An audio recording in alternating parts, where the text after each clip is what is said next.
Dear friends, good afternoon. We are happy to welcome all of you at the International Scientific and Research Seminar that is dedicated to the research, to the study of the secret doctrine by Helena Blavatsky. Today, of course, is a special day, as usual. The tension that is created at each seminar contributes to the creation of particular energies, the energies that we are going to discuss today. The stanza itself, stanza 3, supposes a deeper understanding, a deeper study that will enable us to understand the threefold nature. At the previous webinars, during online classes, during quizzes, we often say that this threefold nature is the starting point where everything starts. It's the beginning, and this threefold nature cannot be voiced, pronounced.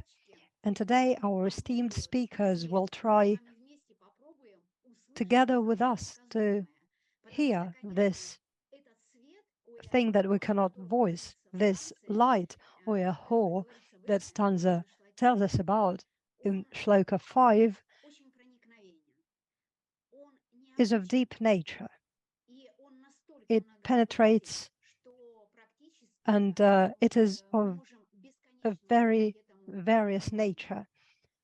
It has many facets, so we can discuss it a lot. And the more we pay our attention to the higher, to the clear energies, to this notion of OEAOHOO, the more we concentrate our energy in space. What does it mean?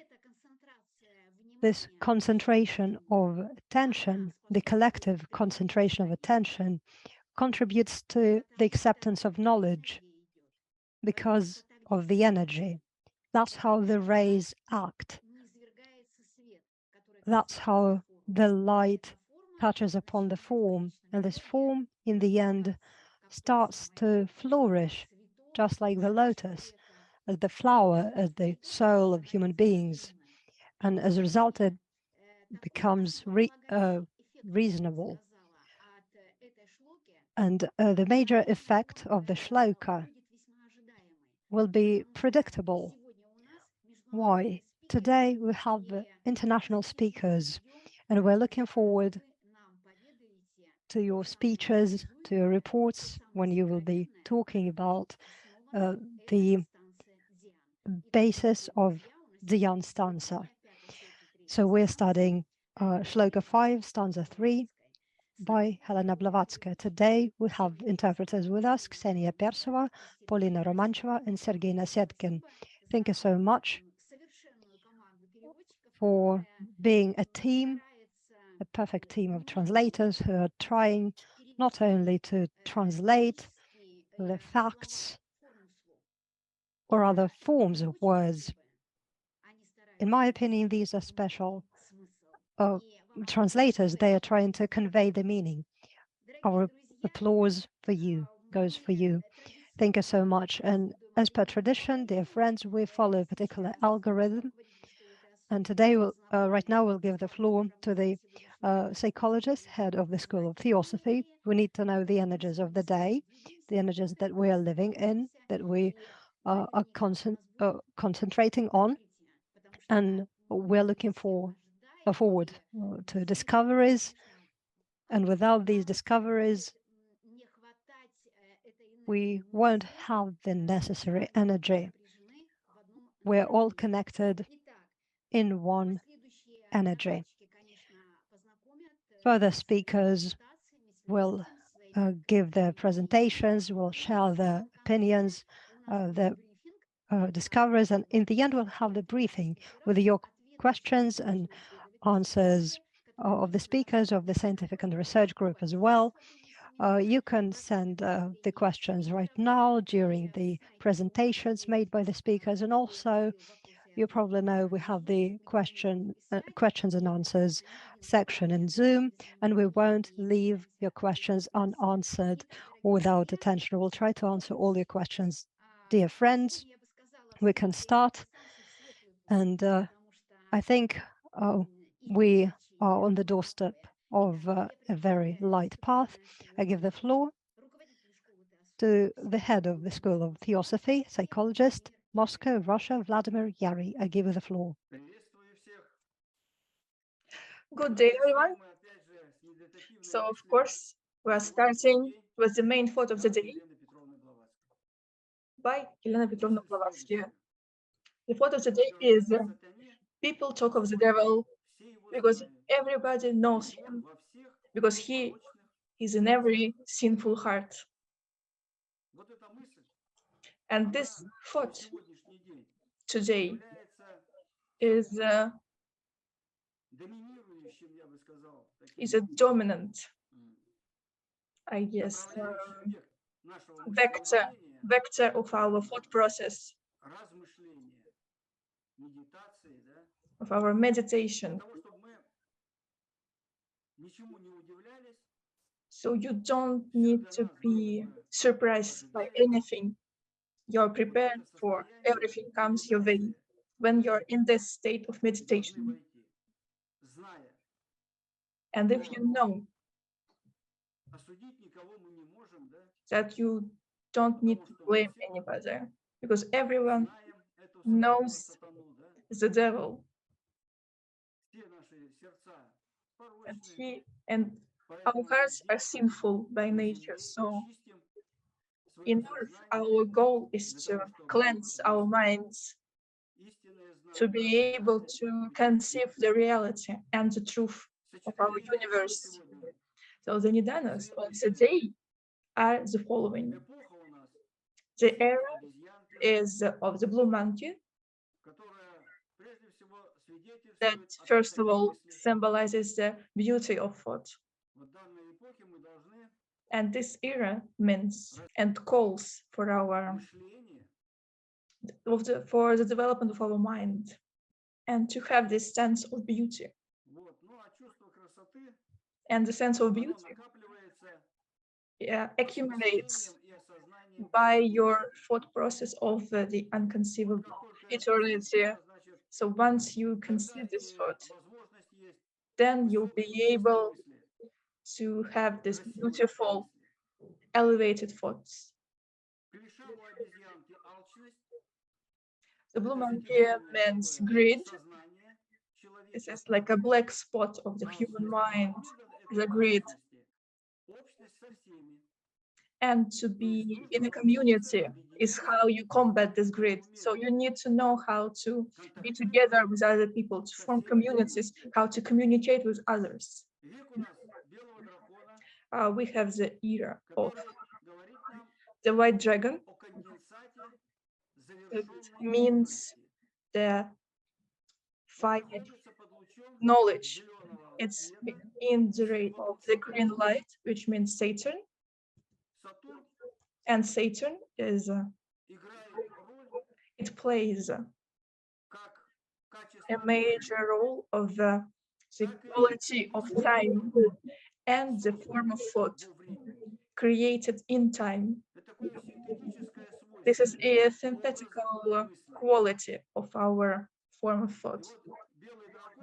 And the white dragon symbolizes the realization and the manifestation of this thought, this sentient, this knowledgeable thought. The year is of the black hair. Its inconvenience is anger, and it can be combated by knowledge. So if you combat this anger by your wiseness, you'll be able to enter this flow of the internal life. The black color symbolizes Akasha, the vibration, or the voice of the voiceless that is within us, that calls you to expand your knowledge and to understand the universe. But to do that, you have to be wise. The month is of the blue hair, It's yeah, it's the bad quality is anger that is combated by whiteness. This is the element of air, which symbolizes thought. And your thoughts that are manifested and that call within us this ability to perceive the world around us. The wick is of the black rooster, and the black rooster symbolizes logos, this voiceless. It's in the green rain of Saturn,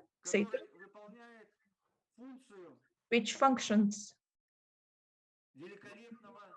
at the magnificent word or sound, the greatness of the sound. It also plays the role of a teacher. The day it was a yellow snake.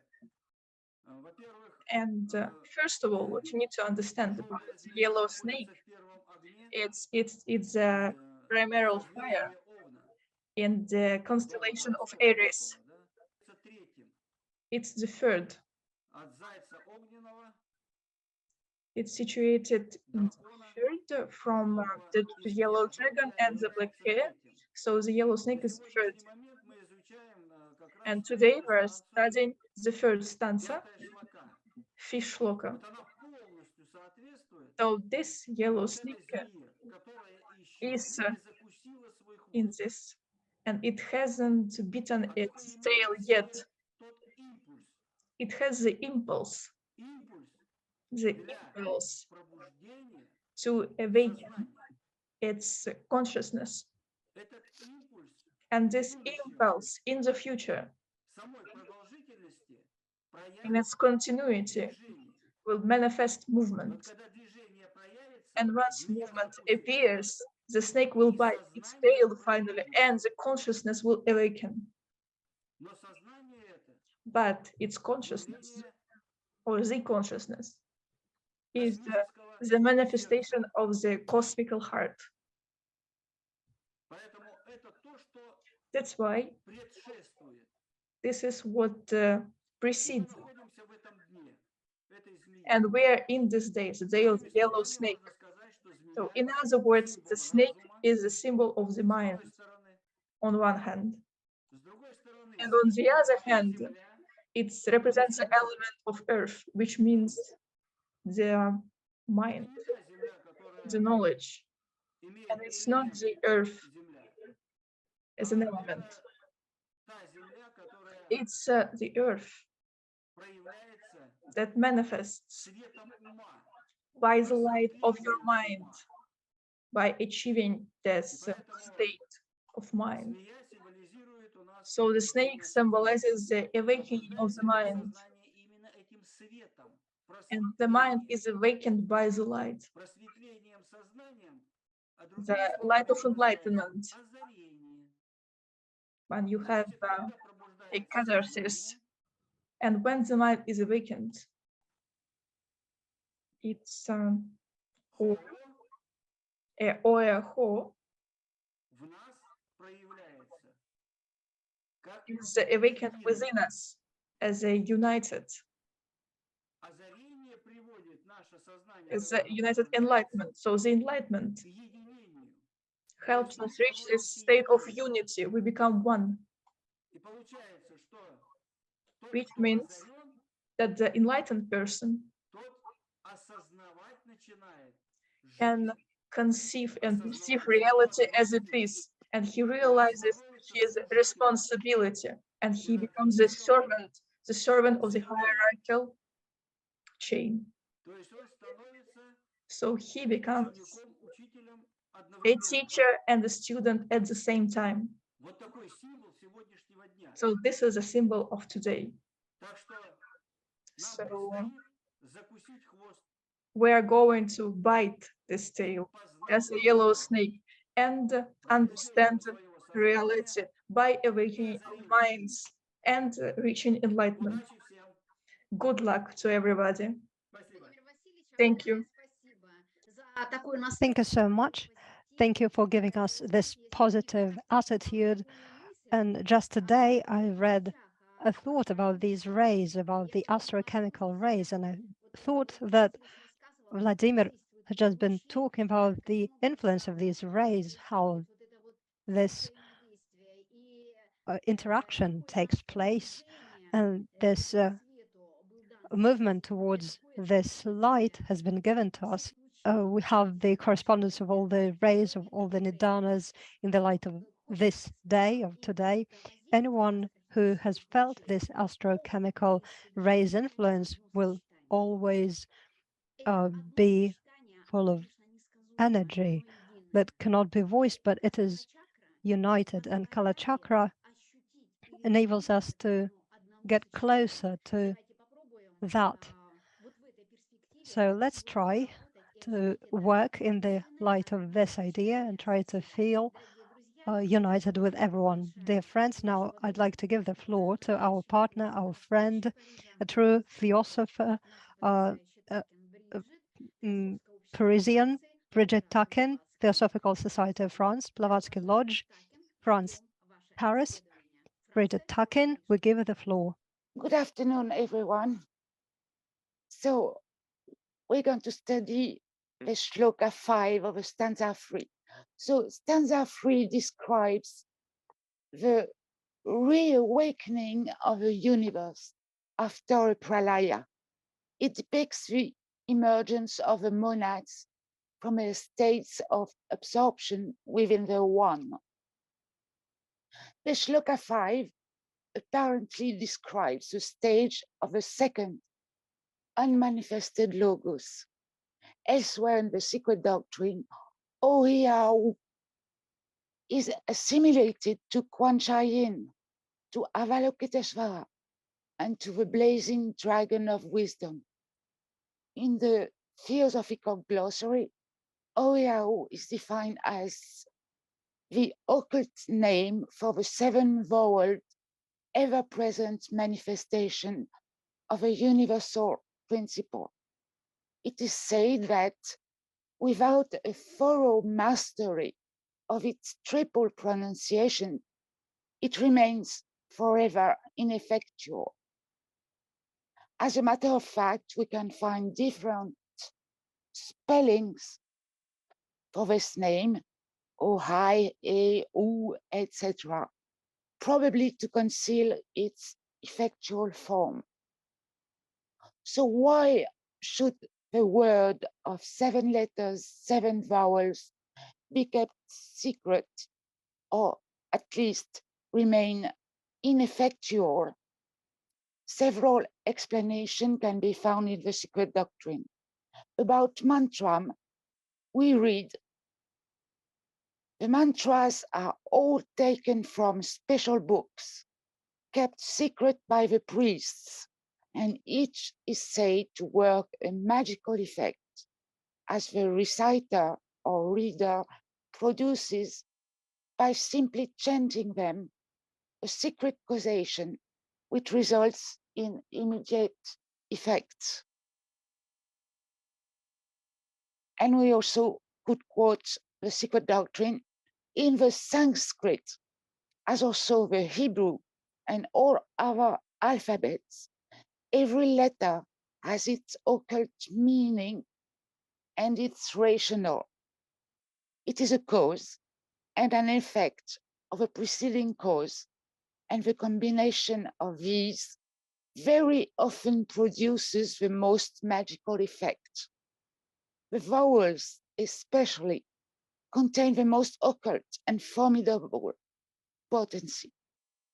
Further, we see this allegory is at the root of the occult law, which prescribes silence upon the knowledge of certain secrets and invisible things perceptible only to the spiritual mind, the sixth sense, and which cannot be expressed by noisy or uttered speech. Elsewhere in the Secret Doctrine, we read, OEAOHOO is the incorporeal man who contains in itself the divine idea.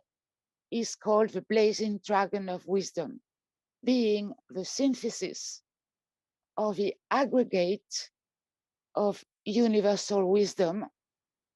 OEAOHOO, the son of a sun, contains in himself the 7 creative hosts. He is thus the essence of manifested wisdom. Again, in a note of a secret doctrine, we see in the esoteric system, the 7 principles in man are represented by 7 letters. The first 2 are more sacred than the 4 letters of a tetragrammaton. Here again, these first 2 letters are not given. Why all these precautions? In the secret doctrine, we can read, the danger was this: doctrines such as the planetary chain of the 7 races at once give a clue to a 7-fold nature of man, for each principle is correlated to a plane, to a planet, and to a race. And the human principles are on every plane correlated to 7-fold occult forces, those of the higher planes being of tremendous power, so that any septenary division at once gives a clue to tremendous occult powers, the abuse of which would cause incalculable evil to humanity. In other writings, H.P. Blavatsky gave details about correspondences between the 7 notes of a musical scale, the 7 sacred planets, the 7 colors of a rainbow, the 7 days of a week, and so on. We also find in the secret doctrine this quotation: being under the rule of a 7 sacred planet, the doctrine of the spheres shows from Lemuria to Pythagoras the 7 powers of terrestrial and sublunary nature, as well as the 7 great forces of a universe, evolving and proceeding in 7 tones, which are the 7 notes of a musical scale. As for the Curds, we find this passage in the transaction of a Blavatskyan lodge. The real atom is beyond space and time. The word molecular is only applicable to our globe and its plane. The atom is in its eternal state, invisible even to the eye of an archangel, and becomes visible to the latter only periodically. And also, always in the transaction, this matter is during the periodical sleep of the universe of the ultimate tenuity conceivable to the eye of the bodhisattva. This matter, radiant and cool, is scattered through space, appearing like curds in thin milk. It is the storehouse of the material from which the stars, the planets, and other celestial bodies are produced. These are the seeds of future world, the star stuff. As for the germ, in the secret doctrine, we find this passage: the ray of the ever darkness becomes, as it is emitted, a ray of the effulgent light or life, and flashes into the germ, the point in the mundane egg, represented as matter in its abstract sense. A germ exists in the center of every atom, and these form collectively the germ, or rather as no atom can be made visible to our physical eye, the collectivity of these forms a noumenon of eternal and indestructible matter. In the transaction, we find this quotation: the germ is eternal, the undifferentiated atoms of future matter is one with space, as infinite as it is indestructible, and as eternal as space itself. As to space, we could say that the modern physicist of quantum mechanics asserts the following. According to modern physics, space has its own energy called a zero-point energy that is more primal and ubiquitous than the various forms of energy stored in matter. This energy is present throughout the universe, and some calculations estimate that it has an energy density of more than 10,110 times that of a radiant energy at the center of a sun, which corresponds to a mass density of about 1,096 kilograms per cubic meter. So the energy of empty space is in fact the most powerful physical force in the known universe. As to light, in the transaction of a Blavatsky Lodge again, we find that quotation. Contrasted with the eternal darkness, the first logos is certainly light. And also, in the Secret Doctrine, the light is the same omnipresent spiritual ray which has entered and fecundated the divine egg and caused cosmic matter to begin its long series of differentiations. So, in this Sloka, we see that the differentiation of the first monad into that of the seven distinct hierarchy is preparing. The world has not yet been uttered, externalized, but everything is ready for that. The monad is Atma Buddhi. In the note concerning this shloka, we see that Shankaracharya is said to translate sattva, understanding, pure knowledge, by Buddhi, and Atma Buddhi on this plane corresponds to Parabrahman and Mula Prakriti on the higher plane.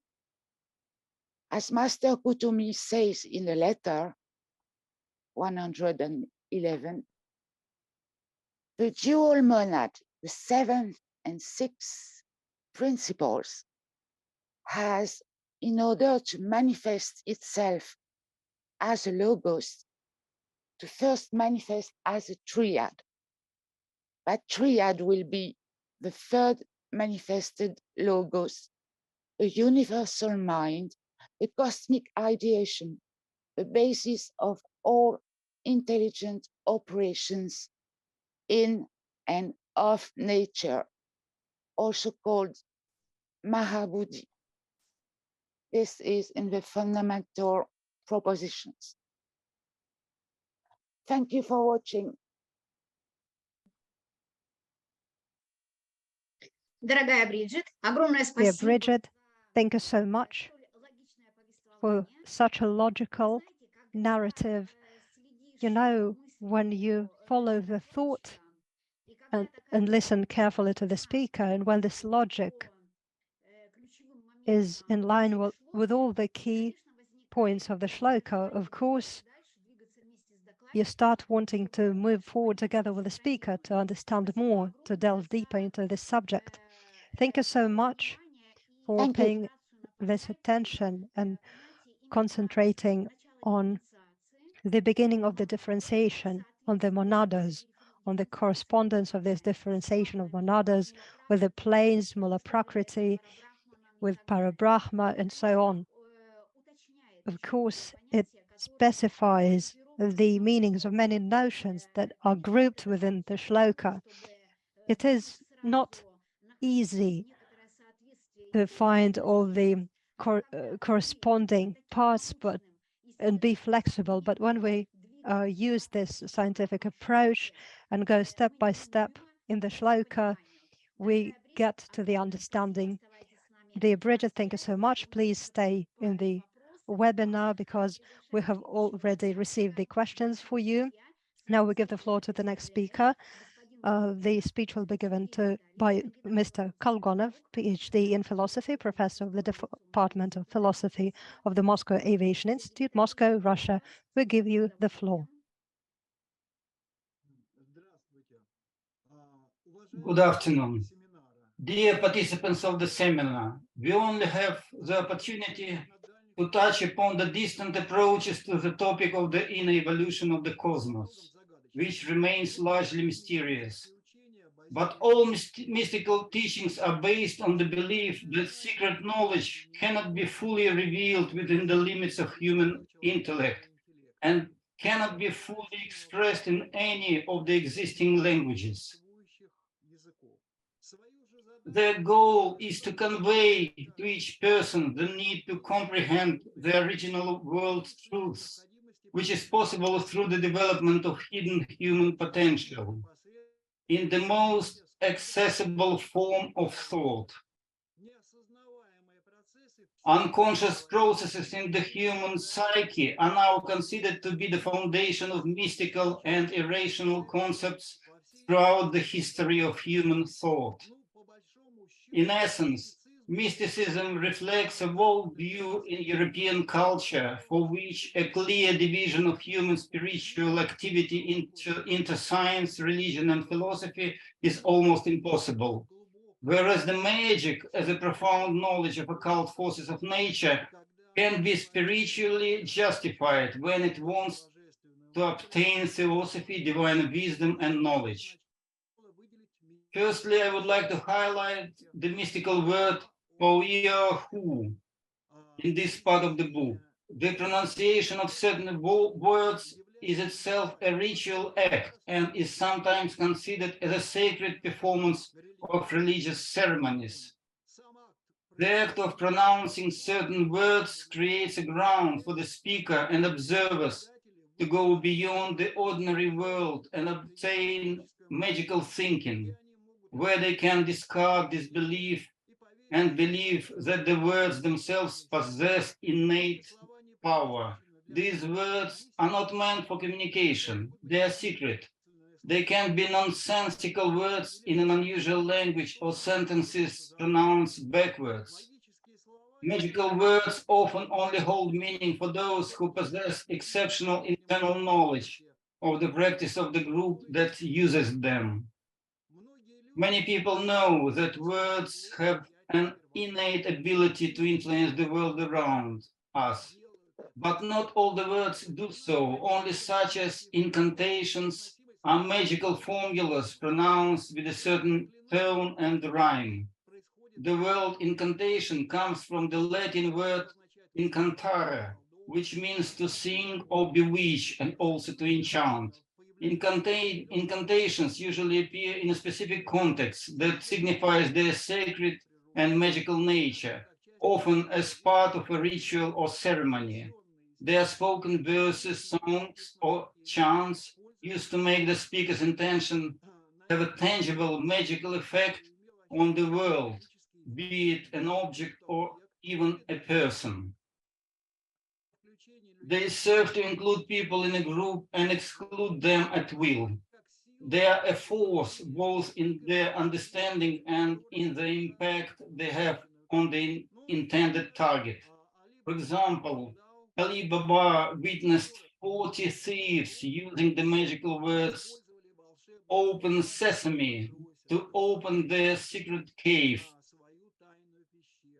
While the Romans in the 3rd century BC wore an amulet with the engraved word abracadabra to cure malaria patients. In religious context, this can be a mantra, a sacred sound, syllable, or word that is often repeated and helps evoke an altered state of consciousness in meditation. Sacred sounds are also used to achieve practical results in various fields, including medicine. For example, the Soviet astrologer Sergey Vronsky, in his book Astrology, Superstition or Science, cites the following healing practice. Start with the simplest and at the same time most difficult thing. Sit or lie down comfortably, close your eyes, breathe calmly, counting Om, sound of Om 3 times on inhale, hold your breath, and count the sound Om 6 times on exhale, while directing your prana to the painful area. Concentrate all your mind, will, and power of thought there. Focus all your attention on that affected organ. So, such are the ideas of Vronsky. Prayer itself can be a form of incantation, often giving praise to a deity or ancestor, thanking them or asking for help. Christian monks at one time recited prayers called lorikas for protection. Knights also adorned their shields and armor with them, reciting them before battle to ensure their safety. The word itself means armor or breastplate. In ancient Rome, the common verse was used both as a curse to harm an enemy and as a plea to heal a loved one, increase wealth, or obtain a bountiful harvest. Science only investigates the external aspect of phenomena, while mysticism reveals the inner essence of things and access to the higher spheres of the cosmos, recognizing the divine as the main source of knowledge. Hermetic teachings do not abandon many scientific methods. Only the initiated, people with special training and developed divine qualities can get engaged in them. They are, from this point of view, part of esotericism, from the Greek word esoterikos, which means inner. The combination of action and speech, their directedness towards the higher being, equally give rise to both religious theological forms and a special sphere of esoteric knowledge. Undoubtedly, it is closer to religion than to philosophy, and it has its own subject matter and unique practical task, from which esotericism never deviates. The integrity of this direction is largely determined by its main goal. Russian esotericism is built on a Christian Orthodox mentality, but it somehow transcends it. Scientists often dismiss little explored and incomprehensible states of mind in some individuals, relying on statistical majority of people who are not familiar with such spiritual phenomena, and as a result, science draws incorrect conclusions. Society still ignores such useless topics as mantra, intelligent prayer, meditation, and the study of esoteric texts. The life experiences of spiritual teachers of humanity suggest that this is the main path in spiritual development. Man must restore spiritual unity with the higher world. The final stage of psychic evolution naturally leads a person onto the path of the spirit. Science and philosophy do not recognize knowledge transmitted through revelation because they are based on individual experience. However, a visionary experiencing higher states of consciousness often falls into them involuntarily, even without contemplating the divine. As the creator of free theosophy, Solovyov wrote, this beginning as the all unity cannot be absolutely external to the knowing subject. It must be connected with him internally, through which it can be truly known by him. And through the same connection, the subject can be internally connected with everything that exists as part of the all unity and truly comprehend all of it. This is the quote from Solovyov. In the light of the enlightenment, one believes they penetrate to the depths of the essence of things, comprehend such truths that cannot be substantiated or rationally proven, but are experienced as something absolutely real and important.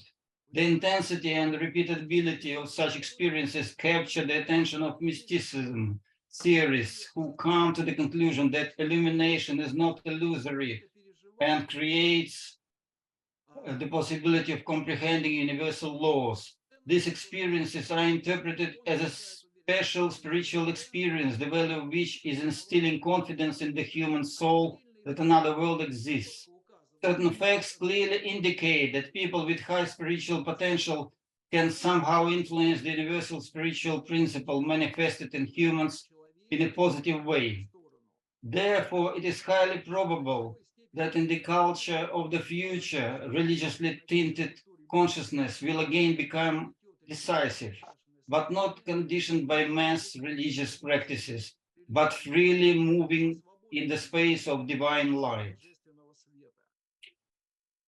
Since life and consciousness arose on Earth and humans are thinking cosmic beings, human beings can be a focus of energies in our universe due to their tremendous potential.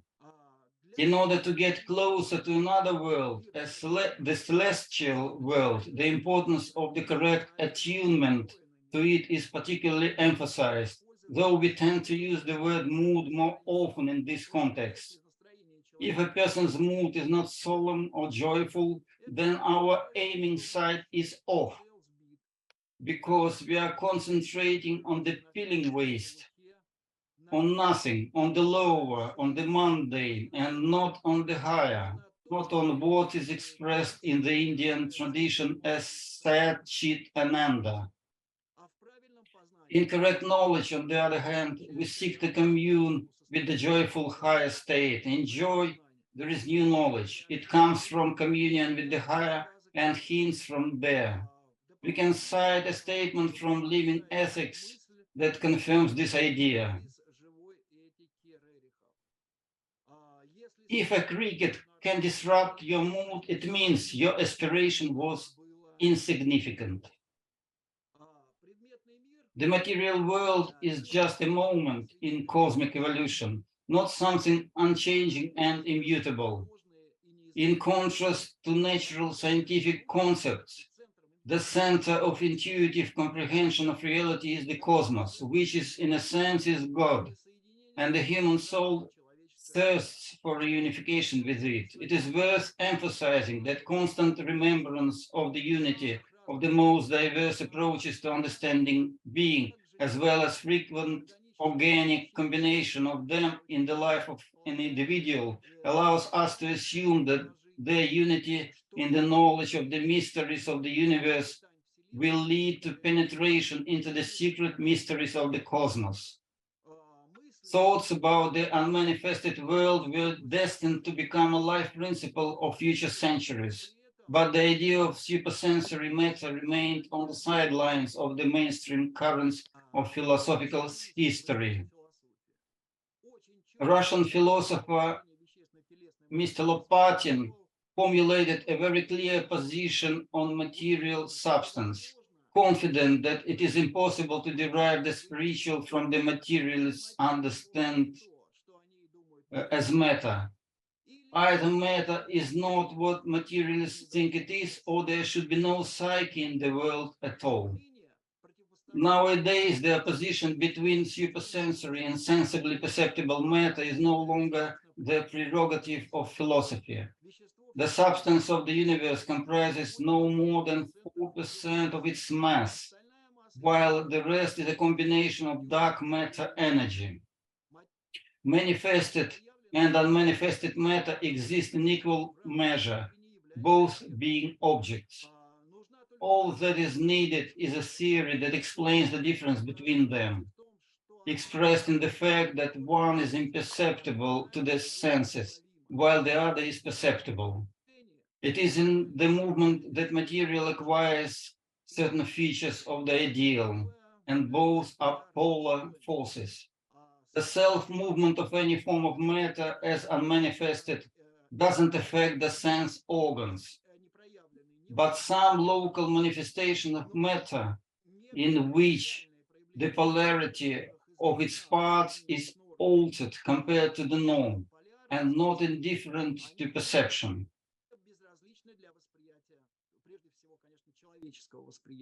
First of all, human perception. However, it was precisely to these local manifestations of matter that the sensory adaptation of living organisms occurred, starting from the most primitive and ending with humans. The part of the underlying form of matter that is not integrated into the higher level will always be supersensory. It can be divided into both unmanifested and manifested components, the latter of which are temporary formations. These are local states that result from cyclic amplification or attenuation of polar forces. It is these states that, under certain conditions, are perceived sensorially as physical. They can be identified as clumps in the cosmic egg. They are manifested in its polar cycles, periodically destroys the material and physical, like some insignificant change in its state. Philosophy is internal knowledge of the world through the human being, whereas science is external knowledge of the world outside the human being, wrote Nicholas Berdyaev. Russian philosophers of a religious nature considered the main spheres of being not the material cosmos, but the human being and God. For them, the cosmos is not a physical reality, but a spiritual infinity, eternity, and the divine abode of the being who created the world and humanity in his image and likeness. The Russian thinker Michael Gershenzon addressed those who seek. Just step out of your personal cycle, through the human cycle, into universal life. There the world will circulate in you with its will, without any delay, and will guide your steps without error in the complete movement of all creation towards unknown perfection. Representatives of Russian philosophy of all-encompassing unity claimed that the connection with God is a personal transforming principle that transforms both life and the individual, making them a God-bearing. As a person becomes more aware of their essence, they notice that their ideals and they themselves are qualitatively changing. Only in the external cosmos is a person separated from other people. In the depths of their spirit, people communicate and merge with everyone. Therefore, the deeper a person delves within themselves, the more they expand and gain a natural and necessary connection with all other people and with all the world's life, wrote the philosopher of all-encompassing unity, Semyon Frank. To determine the degree of human perfection, the most important assessment is the assessment of the inner person. The person grows from their inner sphere, which cannot be social process, but rather represents the grandeur of God through the individual. For religious cosmic philosophy, personality is inseparable from its relationship with God. An individual satisfies their bodily needs, but their higher aspects remain silent, and their inner essence is suppressed by worldly desires and interests. However, if they manifest the corresponding aspiration, they can overcome their primitive desires, everything accidental and superficial, and then they will become a personality. This personality is full of harmonious integrity and creative constructive power. The individuality of a person is not derived from the external world or from God, from whom they receive universal spiritual content. A person develops their individuality in the process of realizing their moral, ethical, and aesthetic ideals. Thus, Russian person has always been striving for absolute beauty, perfection, and harmony. The universal content needs to be creatively transformed from the height of the spiritual ideal, and then uniqueness of personality is created. To do this, in particular, the study of the secret doctrine is necessary. Such spiritual and intellectual activity is the highest program of the system, a symbolic basis for its transmutation. According to the authors of Theosophical doctrine, everything is based on the primary archaic doctrine, which was then reproduced with greater or lesser distortions in many religious and philosophical teachings. This idea has received natural development in the idea of all-encompassing unity, which permeates these teachings. Spiritual self-improvement is associated with lifelong work that requires all of a person's strength and doesn't immediately yield effective results. And it is understandable that this method of salvation doesn't appeal to the ordinary person. Sometimes ordinary people do not even suspect of its possibility. The soul is mortal as a person and immortal in the divine spirit, the supreme mind, through the preservation of informational reflections of the whole, in particular in sign symbolic forms that possess potential immortality. And what will happen if the number of people striving for God grows? It is likely that this will cause a sharp reorientation of culture from individual and social aspects towards the higher. There will be a sharp change of priorities. Material needs from the principle of excess must move to the principle of reasonable sufficiency, which ensures both the physiological minimum and the solution of many global problems of humanity. Thank you for your attention. Sergey, thank you so much. Every time we listen to your mystery, and that's the way that we perceive it. It's as if it's a song or a melody, but it's not of the abstract nature. It's very accurate, and there are proof of your thoughts, of the actions that we're studying. And for me, every time it's something new. When in your research, you include thoughts, opinions of philosophers, of researchers, both Russian and international. And it's very interesting that today, for the first time, I've heard some of the thoughts, and it seems that all these thoughts are united. They can be combined with each other. But these are the thoughts of people who lived in different times of history. They lived in different places in the world, but the truth remains the same.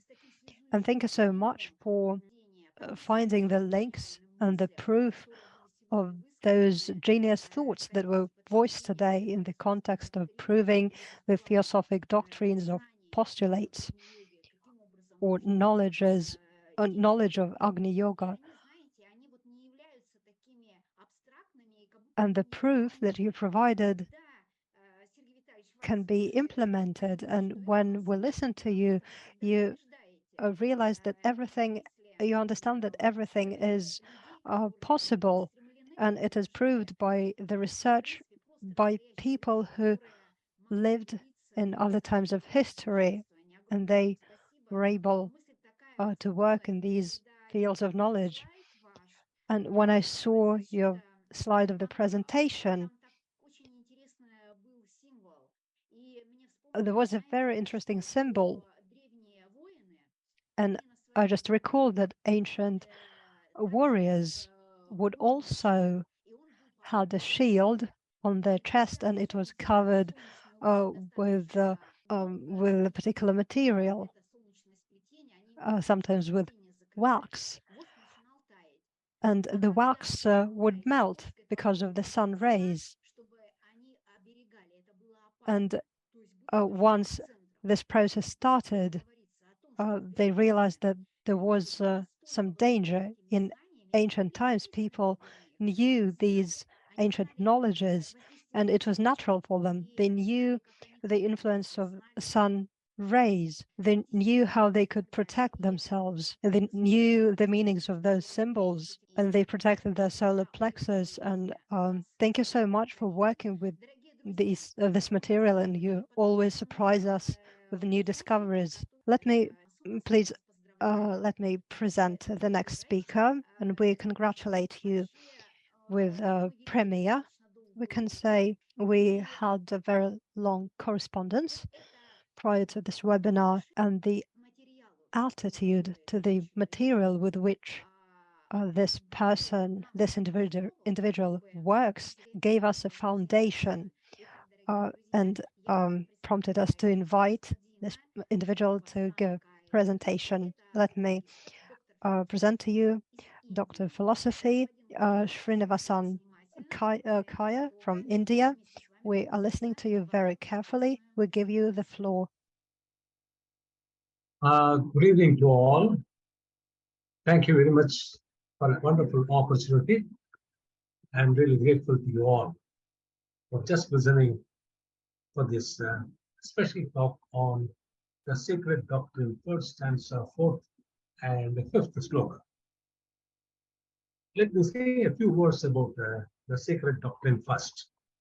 The Secret Doctrine was Madame Helena Blavatsky's magnum opus.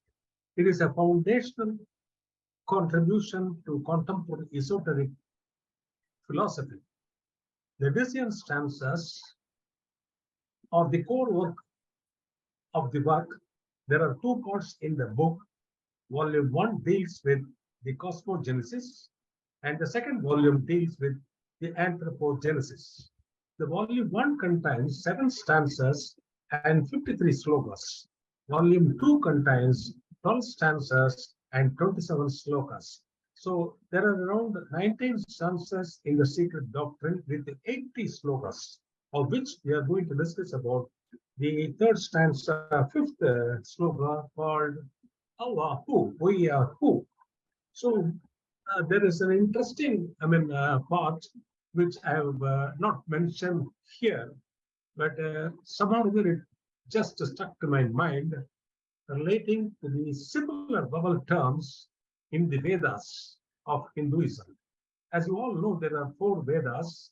The first one is Rig Veda, about the intonations and other unmanifested aspects. And then you have the Yajur Veda with the mantras, and Sama Veda with the musical intonations, praising the Lord. And the Atharva Veda is totally occultism, mystic, and mysticism and magics. All this can be are accommodated in these Vedas. So there is no religion higher than truth. Albert Einstein kept Madame Blavatsky's book, The Secret Doctrine, by his bedside until his death. It is a seminal book of esoteric knowledge. For a clearer idea, Madame Blavatsky gives the following summary. There are around 12 points or 14 points which I have just rushed through because for paucity of time. The first one is the absolute or the Parabrahman of the Vedantins, or the one reality called Sachit Ananda, the bliss, absolute bliss. The first manifestation, unmanifested logos, the precursor of the manifested. The spirit or the matter, life, the spirit of the universe, or the Purusha and Prakriti of the Sankhya philosophy is also emphasized here as the second logos. The cosmic ideation, Mahat or intelligence, the universal word, Soul, the basis of the intelligent operations and of nature, also called Mahabuddhi. The one reality, its dual aspects in the conditioned universe. The eternity of the universe in toto as a boundless plane, periodically the playground of numberless universes, incessantly manifesting and disappearing, called manifesting stars and the sparks of eternity. The second assertion is the absolute universality of the law of periodicity recorded in all departments of nature. The fundamental identity of all souls, the universal oversoul, or the Parabrahman, or the unmanifest, the later being itself an aspect of the unknown root. So you cannot find out the actual root of the unmanifest, and the obligatory later being itself an aspect of the obligatory pilgrimage for every soul as part of the former through the cycle of incarnation in accordance with the cyclic and karmic law during the whole term. No spiritual buddhi can have independent existence before the spark which issued from the pure essence of the universal sixth principle or oversoul. The secret doctrine establishes three fundamental propositions: an omnipresent, external, boundless, and immutable principle on which all the speculation is impossible. Madam Blavatsky informs the public of an occult hierarchy introducing a path proper to enlighten oneself and eventually to receive the rays of divinity. She laid a golden staircase for those interested in climbing up the ladder to the temple of divine wisdom. That is Blavatsky's beauty about it. And it is passed through every elemental form of the phenomenal work of that manmantra. Actually, there are about 14 manmantras, of which we are on the seventh manmantra called Vaivasvata. In Hinduism, whenever we speak of the manmantra, we have to worship and set the tone for the manmantra and make a sankalpam or the oath of secrecy, which is uttered in all the Vedas. I tell you in a nutshell about the Veda. Govinda Govinda Adhyasri Bhagavata Mahapurushasya Vishnuragya Pravartamanasya Adhyabrahmana Dvidiyaparate Sveta Varaga Kalpe Vaivasvata Manmantra. The Vaivasvata is the name of this manmantra. So I am just highlighting that Hinduism also tows in line with that. And Madam Blavatsky was really good enough to interpret all these aspects like religion, science, and philosophy in her Theosophy, acquired individually, manas, and first by natural impulse, and then by self-induced and self-devised efforts, checked by its karma. There are no privileges or special gifts for man except those won by his own ego through personal effort and merit throughout a long series of metempsychoses. The metempsychosis is the transmigration at death of the soul of the human being or an animal into a new body of the same or a different species is metempsychosis and reincarnations. The one principle under its two aspects of Parabrahman and Mula Prakriti is sexless, unconditioned, beyond space and time, tasteless, odorless, colorless, and undisturbed. It is full of light, unconditioned, and external without any attributes called the gunas in Hinduism. Space is called the mother of its cosmic activity and father mother at the stage of reawakening. Speaking about the third stanza, it speaks about the process of world formation, diffused cosmic matter forming a nebula, a cloudy gas formation of a solar universe, a planetary chain, or a single planet. So the stanza 3 contains around 7 slokas. So of which the 5th sloka is the root remains, the light remains, the Kurds remain, and still OEAOHOO, or I will spell it in a intonation where OEAOHOO, OEAOHOO or OEAOHOO. The root of life was in every drop of the ocean of immortality called Amrita. In the third stanza, fifth sloka of this hymn, Madame Blavatsky interprets their awakening of the universe to life after Pralaya. The seven stanzas are the seven terms of the abstract formula. They refer to and describe the seven great stages of the evolutionary process, which are spoken in the Puranas as the seven creations or seven janmas, the seven stars, the Sabdarishi called Atri Prihikutsa, Vasishta, Brahma, Kausika, Kasyapa, Angirasa. There are seven Brahma Rishis. Like that, Vidya is violet, indigo, blue, yellow, orange, and red, 7 days a week, and so on. The stanza 3 speaks about the reawakening of the universe to life after Pralaya, emergence of monads, formation of the worlds. The term monad will apply equally to the vast solar system or the tiniest atom. So I'm not completing the entire stanzas here because for want of time. I'm just switching on to the explanation for the various slokas, especially the fifth sloka, the seventh eternity, thus dividing the indivisible is sanctified in OEAOHOO, OEAOHOO, OEAOHOO, or esoteric philosophy. The latter divides a boundless duration into unconditionally eternal and universal time and a conditioned one called Kanda Kala. One is phenomenon of infinite time. The other is phenomenon appearing periodically as the effect of Mahat. The various questions that arise in this, thus the commencement of time as distinguished from duration, correspond to the appearance of the Logos.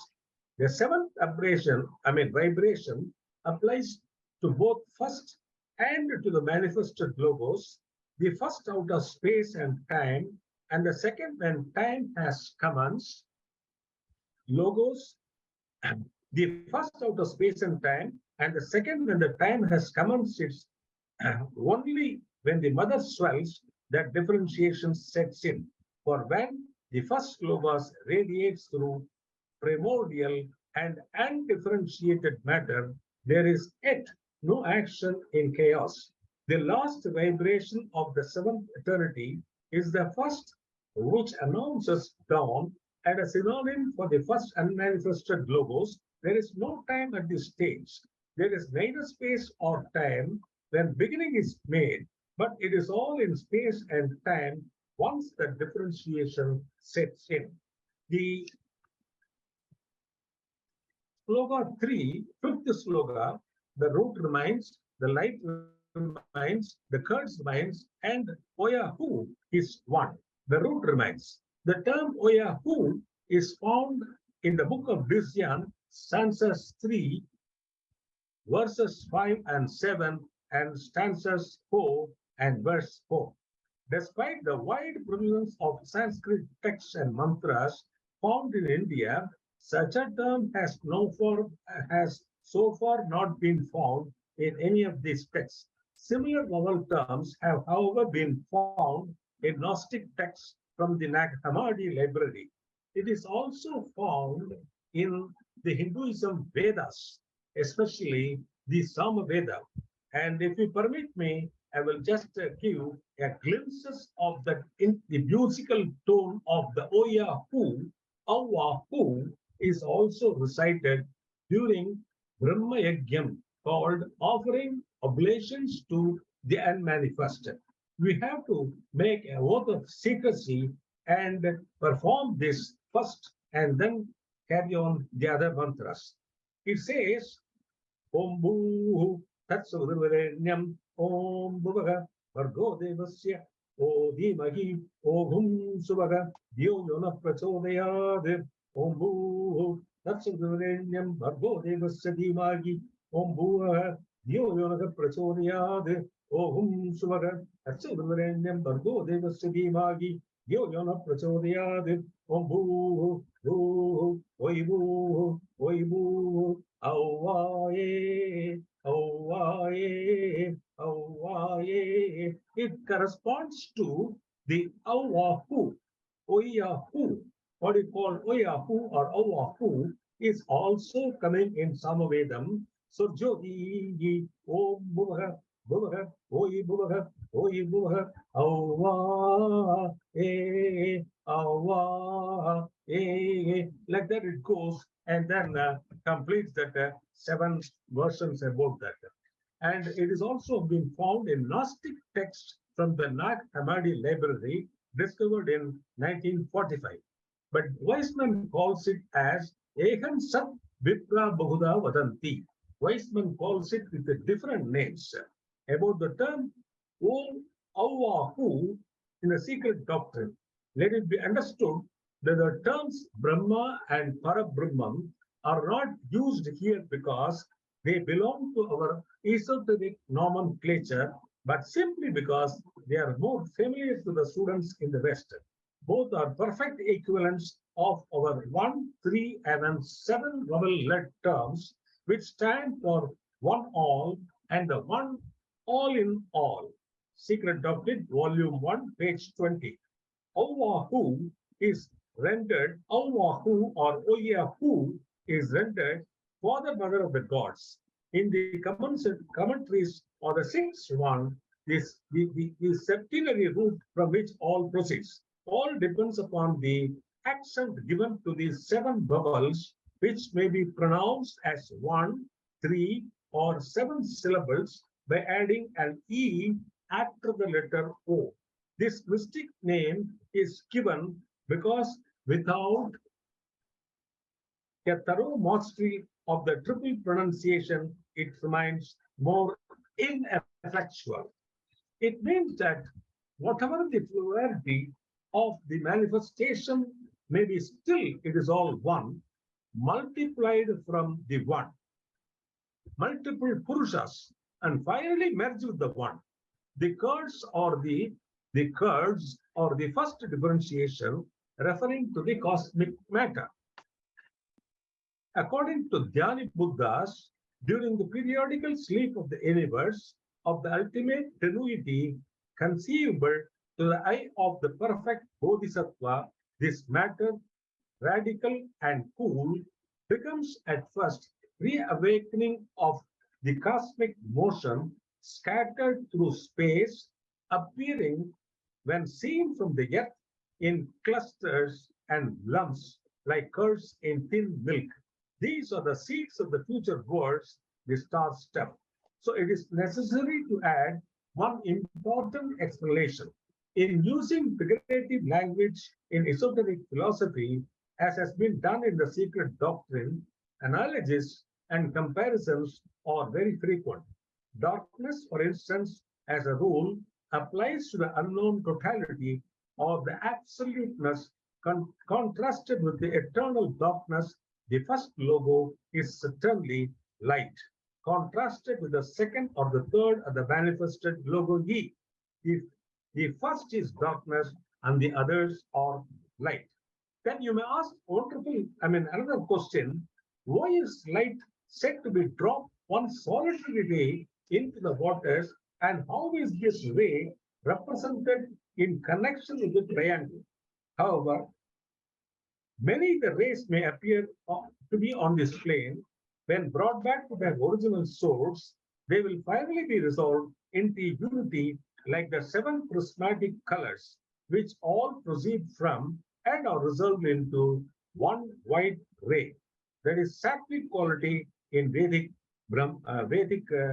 knowledge. Thus, too, this one solid ray expands into the 7 rays and their innumerable divisions on the plane of illusion only.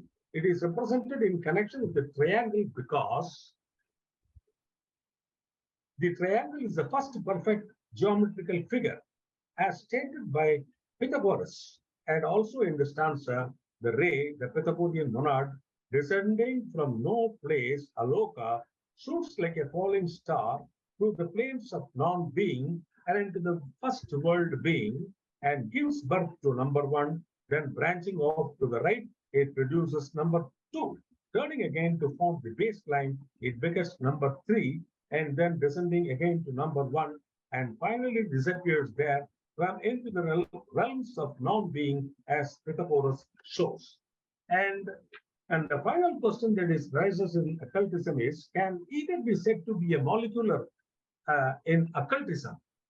It entirely depends upon what is meant by the term in its lowest strata, where it merges with the astral light. It may be called molecular in its own plane, but not for us.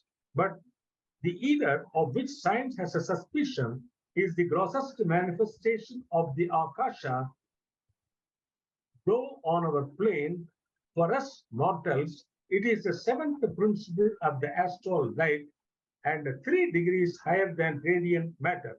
When it penetrates or informs something, it may be molecular because it takes on the form of the later and its atoms inform. The particles of that something we may call matter as the crystallized ether.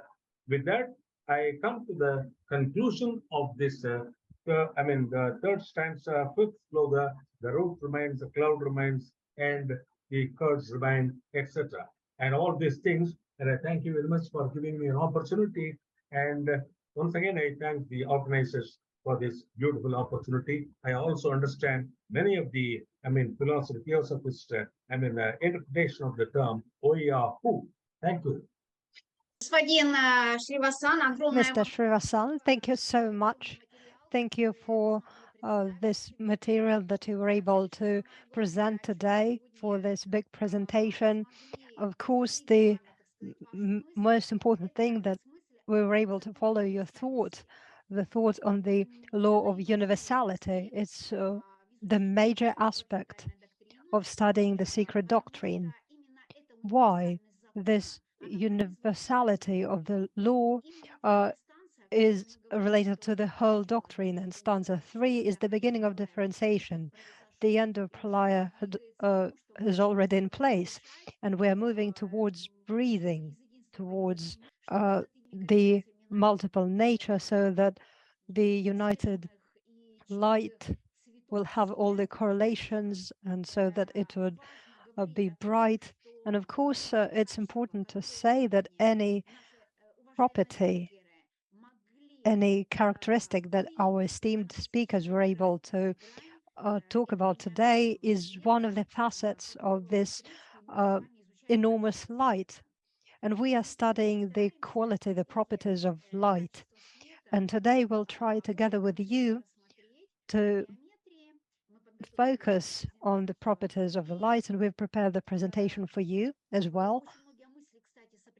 And many thoughts will correlate. It will be the continuation of previous speeches, and I think that today, right now, we'll try to jump into the light, so to say. We have the power to do that, and it means that we are striving towards understanding the secret nature. Thank you, Mr. Srinivasan, Dr. Srinivasan. Thank you so much. Thank you. And we continue with our studies. Please share the presentation, dear organizers.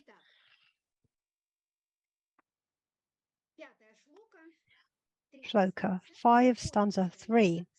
The root remains, the light remains, the clots remain, and yet OEAOHOO is one.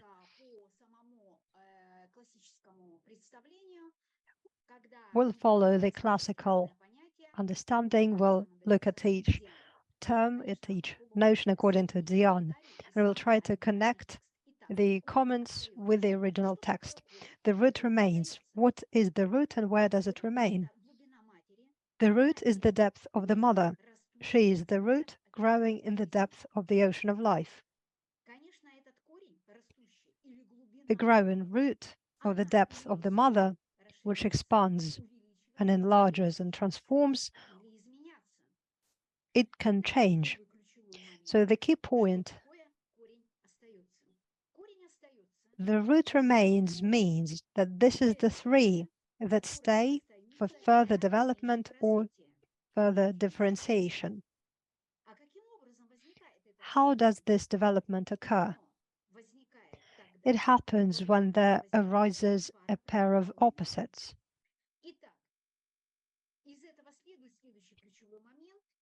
Another key point is that the first three, that is the root, they cast their shadow or form, and three more appear, their reflection, and these six are one. What does the light remains mean, and where exactly does it remain? Straight away, we can talk about the geometrical origin of this notion.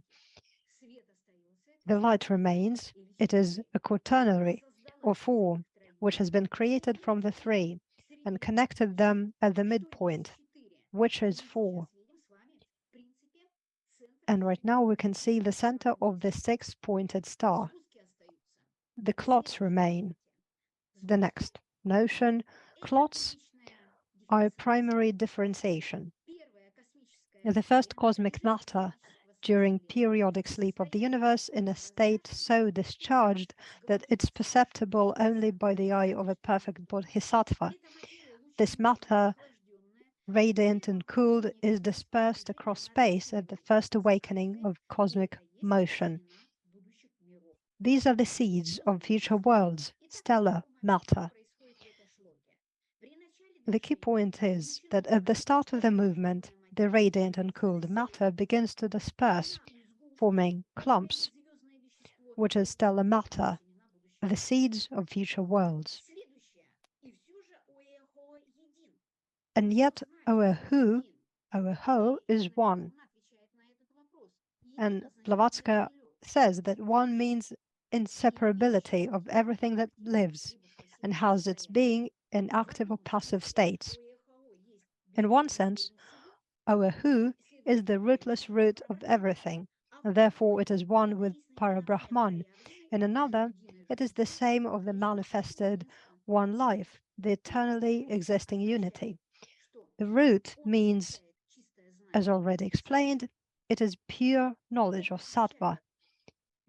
It also means eternal, unconditional reality, or in Sanskrit it's nitya, or sat, which sounds like satya in Sanskrit. OEAOHOO, the senior and the junior, is explained by Blavatsky. OEAOHOO, the senior, is father-mother. Then OEAOHOO, the junior, is son and daughter. The father is one with the son. The mother is one with the daughter. And both are one with each other. In other words, father and mother, and daughter and son. A symbol of pairs of opposites. Object and subject, cause and effect. Or causes and their shadows. Causes and their forms, manifested and unmanifested. OEAOHOO, the literal meaning of this word among the Eastern occultists of the North, is the spiral wind or vortex. But in this case, this term is used to define the incessant and eternal cosmic motion, or rather the force that moves it, a force that is tacitly accepted as a deity, but is never pronounced or voiced. The OEAOHOO, the junior, appears as Manu, right before the birth of each race, or the beginning of a new cycle. By doing that, it gives it a new keynote, special keynote of race, of vibration. The cycle is one great circle of the planet, in particular the current 4th great circle, during which 7 races of humanity mature. 5 of them are manifested, as we know, and 2 of them will be manifested in the future. Before the start of each new race, a 7-race star appears. And this is the keynote for each race. What is the keynote for each race? It's ray. According to this concept, the first race is the symbol of the sun, the orange ray. A ray of the sun is the psychic primordial energy, the power of life, creativity, a symbol of eternal movement. The second race is the moon, the violet ray. It is the ray of the moon, a symbol of the space where the ray of the sun descends or touches. And both of them are one at this moment. So the first and the second races merged into one, like Atma Buddhi. It's the second fold nature. The third race, Mars, the red ray, the symbol of the spirit. Thus, the third race was very spiritual. In the third sub-race of the third race, Agni Shvati, or solar Pitris, bestowed the true spirituality, reason, upon man. The fourth race, Mercury, the yellow ray, is a symbol of wisdom, the light of the divine mind. So the fourth race has reached a tremendous level of development. The fifth race, Jupiter, the blue ray, a symbol of discipleship and teacher, purity of the heart, a symbol of the lower manas. The sixth race, Venus, an indigo ray, symbol of the mind, the higher manas. The seventh race, the Saturn, a green ray, synthesis of all six rays, the phenomenon of thought in its true form. A person learns to think, and at the end of the seventh race leaves the planet Earth. So we've looked at the form and its manifestation, at the cause and the shadow, or we've just looked at the discrepancy. We were able to see the unity divided into rays, and which of them is independent. 7 races, 7 rays are reflected in Blavatsky comments, and she gives a lot of descriptions of OEAOHOO. OEAOHOO is the father-mother of the gods, the 6 in 1 or sevenfold root from which everything comes. OEAOHOO is a term used in the secret doctrine in relation to the Logos, or less frequently, the Absolute. In relation to the process of manifestation, this principle is mentioned in different ways. It is also called the word of power. OEAOHOO in this concept is the symbol of light.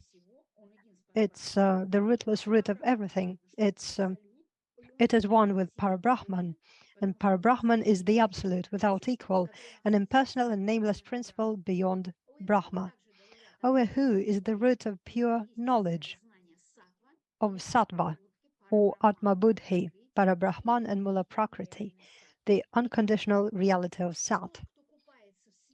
The one who bathes in the light of OEAOHOO will never be seduced by the veil of Maya. We understand in which plane this light exists. In the light of the knowledge, the truth illusion is dispelled. Let's have a look. We have the cosmic, matter and differentiation. We have the light. It is an omnipresent spiritual ray that has now penetrated and fertilized the divine egg, causing cosmic matter to differentiate. We have 3 major postulates. The first one is root, the second one is light, and the third one are clots.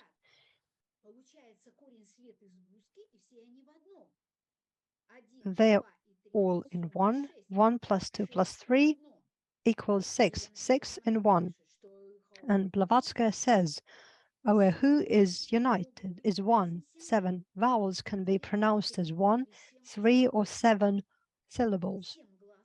7 vowels are eternal manifestation of the universal principle.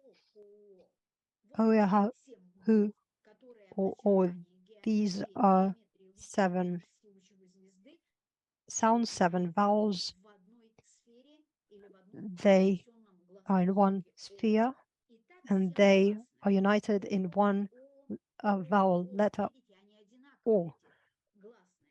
All these vowels are the same. From the geometrical point of view, they are 7 spheres, circumferences, 7 globes, 7 worlds, and the impetus of the spirit, or the first three that we talked about, is the link of the initial original fire, and it gives the foundation for the septenary for each of the seven. What is it? It is Amrita, or three, a clot, or three forces in one. In other words, the spiritualized mind becomes one with the cosmic mind, and thus becomes immortal. In the cosmic manifestation and in human manifestation. How does it occur in the human manifestation? In humans, the subtle body is almost completely formed, but the mental body is formed only in a select few. The preservation of consciousness of the full achievement of conscious existence in all spheres, in all shells, is the greatest achievement of an arhat. This is Amrita, or true immortality. He, the highest, extracted from his essence the immortal breath that does not perish in a being. And to the soul of the being, he gave the ahamkara, or self-awareness, in other words, of the supreme driver. Then he gave the soul of this human being a mind formed of the three qualities and 5 organs of external perception. These 3 qualities are reason, consciousness, and will. And they correspond to thought, perception, and enlightenment. The centers of perception are the internal actions, or sight, hearing, smell, taste. In the Eastern systems, they are called indriyami, and they exist in the astral man. Physically, the molecules are only necessary material intermediaries for the perception of impulses from the outside and their transmission to the centers. We have the manifested prism, or the septenary, or the human being on earth. The science denies the internal divine forces of human beings, but knowledge and individual and personal experience enables occultists to say that these human internal powers are endless, just like these worlds. Let's have a look how these forms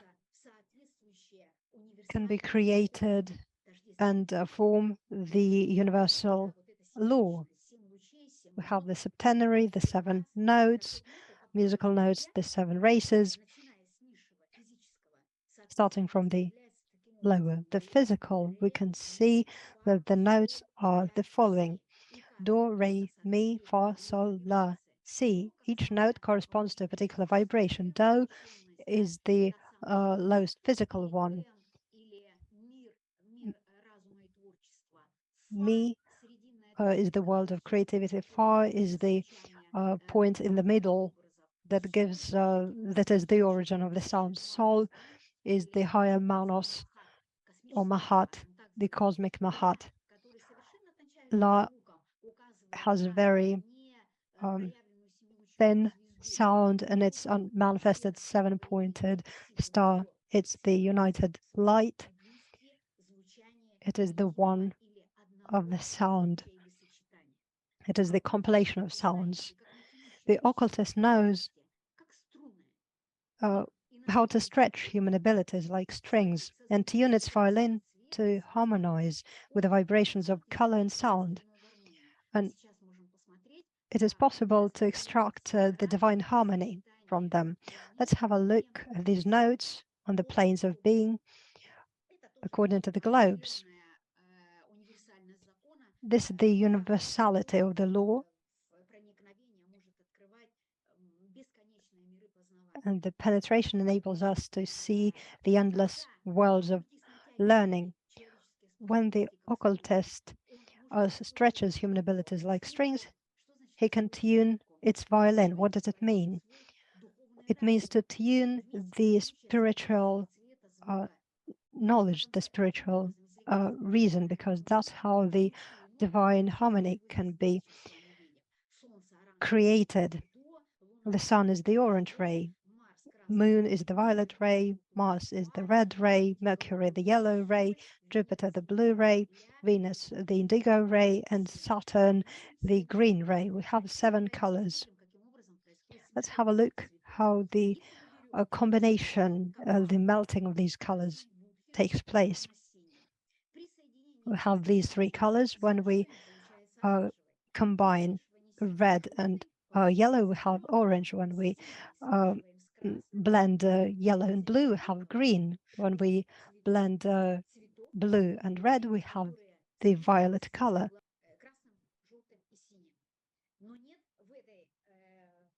As you can see in this diagram, there is no light blue color. According to Blavatsky, a soul is of blue, of the light blue color. It's the symbol of the auric nature. We can talk about the ether and the light blue fire. The light blue cannot be mixed with any other color. It cannot be touched. It is manos. It is the pure heart. It's antakarana. It is the symbol of the fifth race, the salt of the earth. Combining these forces and bringing microcosm into harmony with macrocosm will produce a geometric equivalent of the spell Om Mani Padme Hum. This is why we're talking about another facet of this sound, of this light.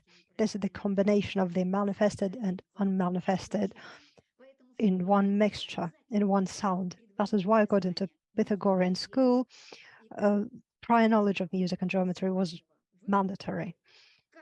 What is the conclusion? Each one from the primordial septenary, the primeval seven rays forming the manifested logos, is itself septenary. The root remains, the light remains, it is the movement of this object. The clots remain, it is the concentration, and yet OEAOHOO is one. This is the septenary, the original septenary, the seven rays.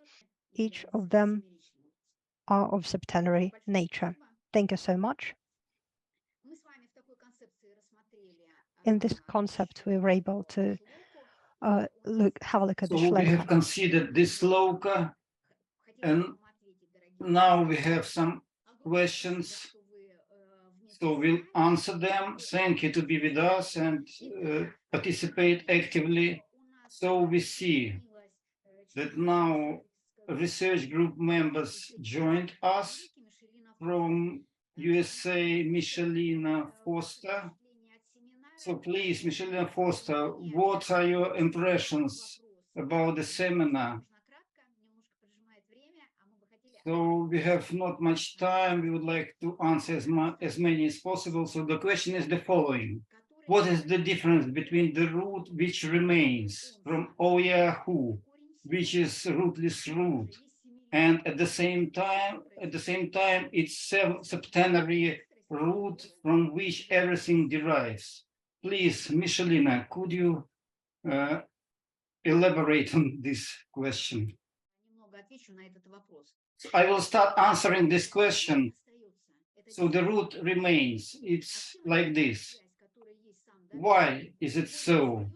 The root remains, but OEAOHOO spreads. It spreads with the flow of light combinations. This is a type of the answer which could be. When Michelina joins us, she will elaborate on it. Next question. The question to Vladimir Yary. Please give us some explanations to the notion that time, the hour has struck. And when the essence is manifested, what happens? Maybe the person wants to know what did Helena Petrovna meant about the words. Is there any connection between the word stress? So it's complicated questions. So far, it's not completely clear for me, but I will try to answer. Of course, this impulse, it's connected with the necessity to find out certain principles, certain elements, certain property, which acts as a force, which next will start acting. And those impulses arise as necessity. Thank you. I would like to understand when the hour has struck. What does it mean? It means that each sphere at this moment has to transfer the life and energy to the next planet. So the hour has struck means the transfer is taking place, transfer of energy. Next, the question to Mr. Kolganov. The unity of 6 and the unity of 7. What is the difference? In this case, the unity of 7 includes unmanifested part of absolute. I would answer like this. Thank you, Sergey Vitalyevich. It seems to me that the unity of 6 arises from the 7th. So they are combined in the 7th. This is slight nuance. They cannot be combined separately. If the 6 combined together, they can get combined only in the 7th. So 7 in 1 means septenary. Maybe it should be answered like this. If Mr. Shevinasan is here, the question to you, OEAOHOO. It is Sat, is Parabrahman, it is Sattva, it is combination of opposites, of father, mother. Does it mean that OEAOHOO is the unique notion which comprises all those forces? Yeah. The Theosophical glossary of Madame Blavatsky says, OEAOHOO, the manner of pronunciation depends on the accent. It is an esoteric term for the 6 in 1 or the mystic 7. It is the occult name for the 7-voweled, ever-present manifestation of the universal principle. It is called the permutation of OEAOHOO, used in the context of the manifestation of hierarchies of Dhyana Buddhas, the army of the voice. And regarding this term, Blavatsky says the literal signification of the word is among the Eastern occultists of the North, a circular whirlwind. Господин Шринивасан, мы знаем, что Елена Петровна Блаватская говорит. Мы все читаем. Mr. Shrinivas, we know what Madame Blavatsky says. Could you answer in your own words, not quoting Madame Blavatsky? Is it the unique notion, OEAOHOO, which has all those forces, or there is another, something else besides OEAOHOO, which has the same properties? Exactly. That is what I quite agree with you. But the question here is about the OEAOHOO. OEAOHOO is the bright son of the dark space, correspondence to the ray, and dropped at the first hill of the new dawn. And it is an eternal principle. It cannot be probed into. It has to generate. Once there is a origination or the anthropogenesis, naturally there must be a pralaya. Then only the world will survive. Otherwise, there is we will have no beings and human beings at all. The OEAOHOO plays a major role in this, and that is what Madame Blavatsky, emphasizes in the Sacred Doctrine. Thank you so much. I would like to point out one nuance regarding the answer to this question. is this notion is unique or there are some other ones? If we talk that in the third stanza, Sloka 5, we talk Yeah. about the light and we talk about the quality of life. That means that it defines the form of the light. And this form of the light, it can be manifested by sattva, by parabrahman, by opposites in many. When there is a form, it can be filled with the content. So that means OEAOHOO has the main property, which allows, which is basic. It can fill in any form of light, in eternity, in infinity. Thank you so much for helping us to answer this question, and we go to the next one. Okay. We would Before like that, to I would like to. point out. Before that, I would like to give one more explanation for the OEAOHOO. It is the eternal karna, cause and effect. So the ever-acting cause, it can never be removed. So it is always perennially present. Спасибо This is what I большое. just- Спасибо большое.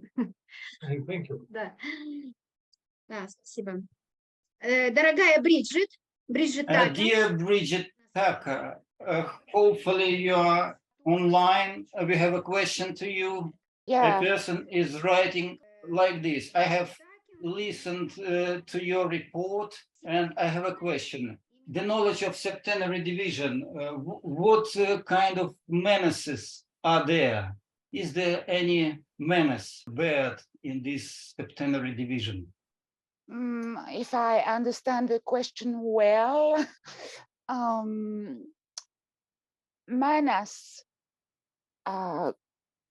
corresponds to the fifth element, ether. And Madame Blavatsky says in The Secret Doctrine that there are two other elements which we don't know yet, you know. So ether, the fifth element, corresponds to manas. And after, we have the plane of buddhi and the plane of atma. So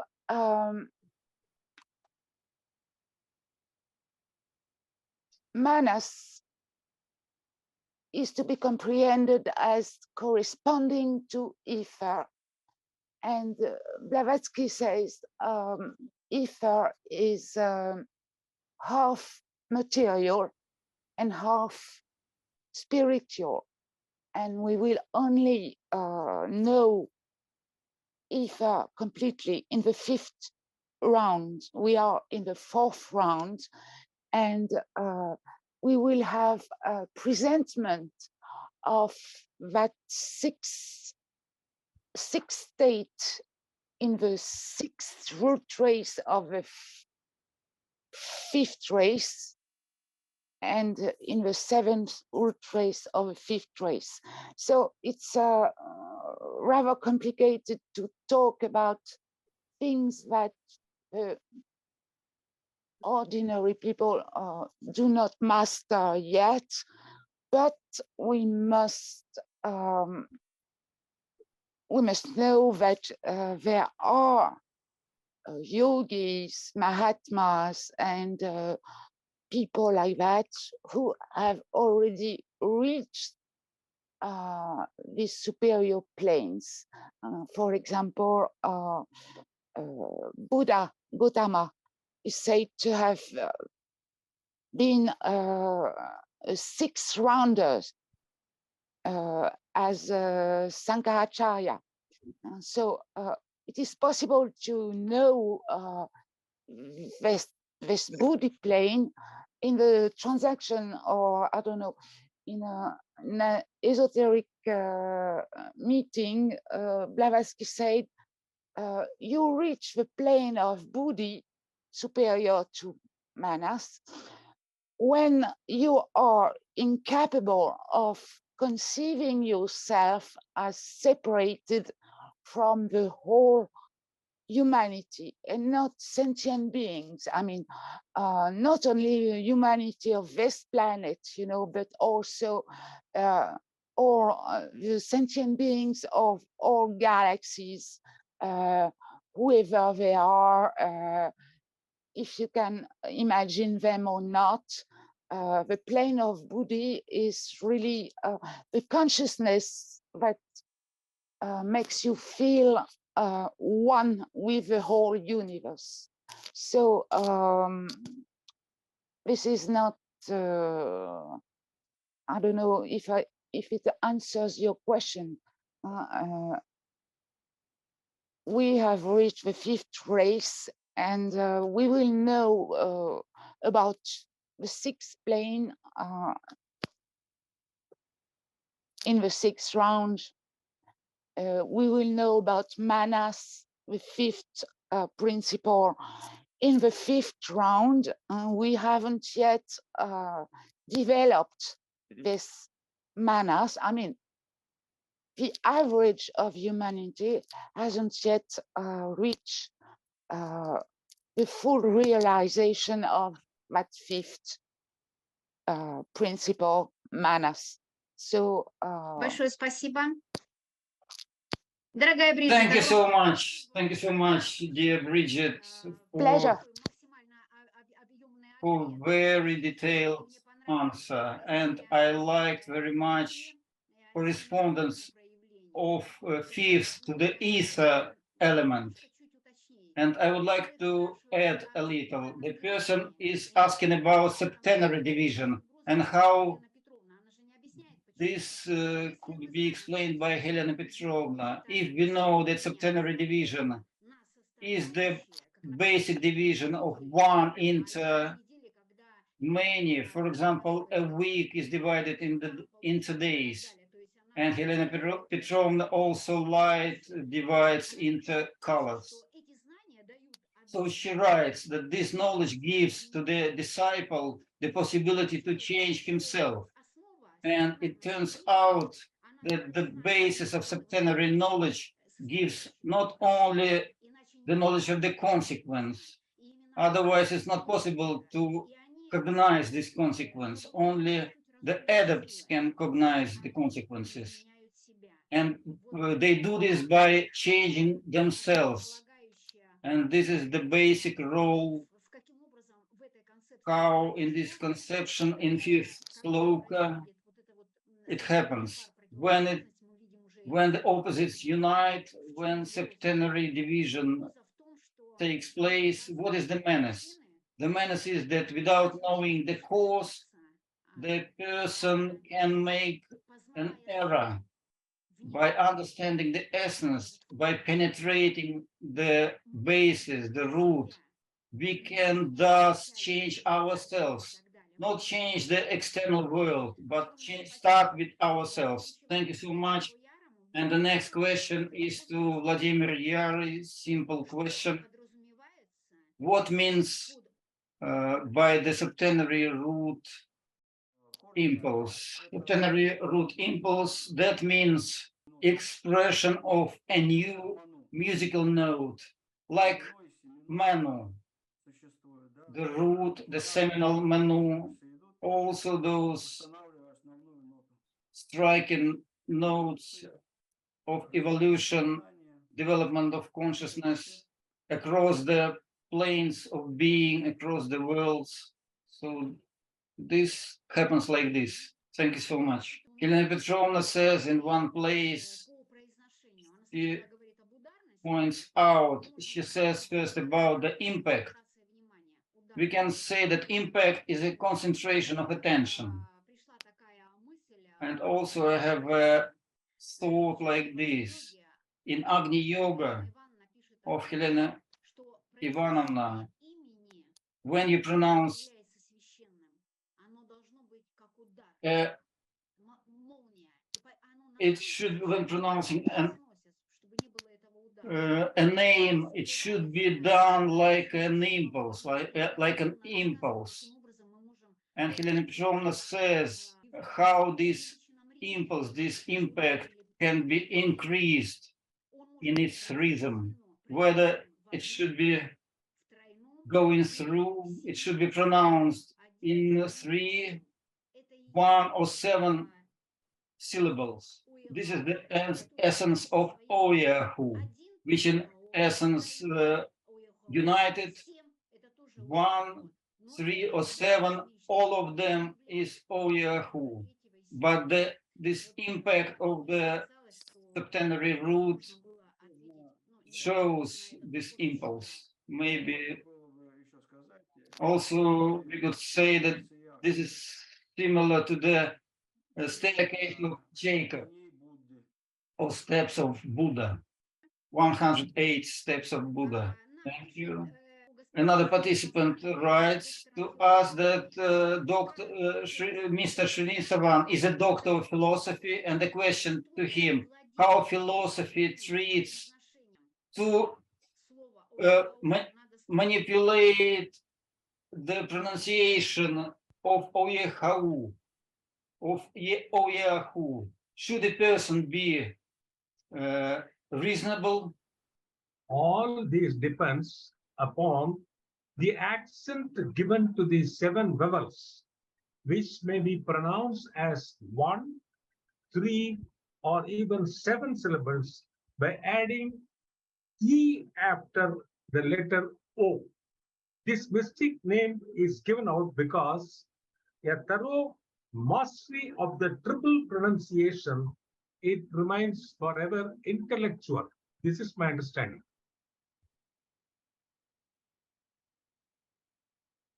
You got my point, sir? Большое спасибо. Thank you for your explanation.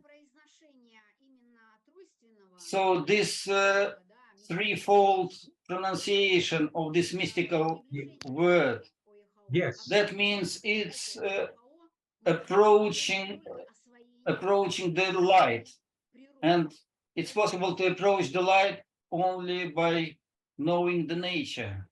And also Vladimir Vasilyevich would like to say a few words. It's said about awakening of the conscience during enlightenment. During enlightenment, the cup of accumulation is awakened, the voice of silence. And in this case, a person will never go back, will not fall back. A person has come out to the certain stage from where he cannot fall down. This is the vibration a person has reached. And each one who has awakened its conscience, then it has reached the certain stage, the certain step where its spirituality has reached during the enlightenment. Thank you. Unfortunately, we cannot answer all the questions. Thank you for all the questions, but we'll answer 2 more. Please, Mr. Kolganov, according to your report, please be attentive. The question is like this. What is the connection between spiritual perfection of the symbol OEAOHOO and the change of priorities which you were talking about during your report? The point is the mundane person always is distracted by minor things. But for us, concerning the people who love Theosophy, it's necessary to concentrate on the main thing. And in my report, there was a thought that during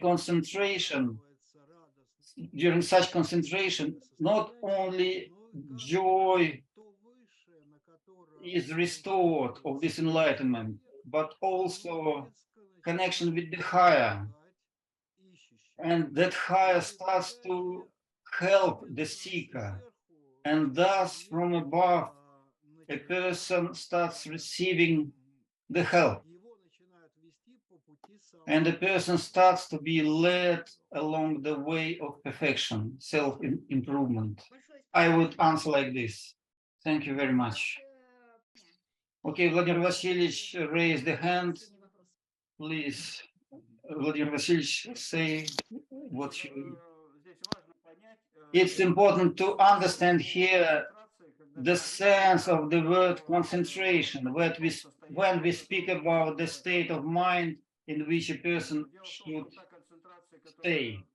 The concentration which was before the new era, it had just the mechanical actions. Now a person is much more subtle. It can feel all the vibrations. And now the natural way is not the concentration, it's the way of life, way of thinking. It's the view of the world. So slowly you reach this state. First of all, it's enlightenment and awakening of consciousness. They bring you to this state, and there is no special concentration. It's all happens naturally. This is the feature of our era. Thank you so much. Brigitte Taquin from France. According to your report, one participant is asking, you spoke in your report about the matter which is cooled down. So that matter, in which moment of time it gets the property to irradiate the light? In the instructions, Blavatsky says that that matter is, in fact, the essence of Akasha. Akasha is divine space, in a way, which becomes ether only in the lowest and last plane in our visible universe and earth. So Akasha is vacuum. Blavatsky says it is vacuum and plenium. It is a void, vacuity, and fullness. So the Buddhists, for example, say at the beginning, at the ground, we speak of a ground which is luminous, and it's light and space. So when does matter, we don't know what matter is, in fact. We don't know what light is. We don't know what space is. Most people think space is just a void, but Blavatsky says there isn't an inch of void in the whole universe. So I don't know when matter becomes the matter we know now in our actual present state of consciousness. But matter presents very, very subtle planes about which we can say much, I'm afraid. That's it for me. Прекрасный ответ, огромное Thank you, спасибо. excellent answer. Thank you so much. This is cooled, dispersed matter becomes irradiating when first differentiation happens. At that moment, this matter starts to irradiate, because from this cool down matter, all heavenly bodies appear. So thus this movement takes place. And last question for today, and we finish. And to Vladimir Yary, how united life manifests? United life is manifested with eternal breath, which creates this cyclicity. Later it turns into time, and in this time, this eternal life takes the shape of manifestation of life through the conscience. Thank you. Thank you so much. Of course, united life is manifested in the numerous things. Thank you to all speakers. Thank you for answering complicated questions. Sometimes it's difficult to follow up what the author wanted to find out, but you answered mostly and also explained. You provided numerous explanations to each question. Today, in principle, we talked about the quality of light. Each notion, the light makes bigger and more clear. and the most important, the cause which allows to jump into this light at any plane of being, at any time of life. When, for example, cramps in the human body, the cramps cannot cramp the heart, cannot affect the heart. Only the person who takes advantage of that cramp to make a discovery, only that one can jump into that light. So today we have made such a jump in the light in many explanations regarding this OEAOHOO. And also I would like to say that Helena Petrovna writes, we would like to be daring to make that jump into light, to feel that light, to understand our conscientious nature, which allows to open each center of our body, of inner hidden world inside us. And that daring takes place when the lower manas go silent. It dissolves in the whole space in the blue light, the beauty of the blue fire. So it will keep its blue color. And only at that time, all those strings of the nature of the mind determined by this OEAOHOO are filled with secret, which can be discovered by each of us. Thank you so much to all of you for this seminar, for all your reports, for all your answers, and also great thanks to technical support, to our translators who tried to answer each question and to bring through the good sound of this immortal, eternal notion of OEAOHOO, which of course we cannot discuss during one seminar, but each of us will follow up on this, and in each of our life it will be add some more notes, some music notes, for us to become clear, pure, for us to aspire to the perfection.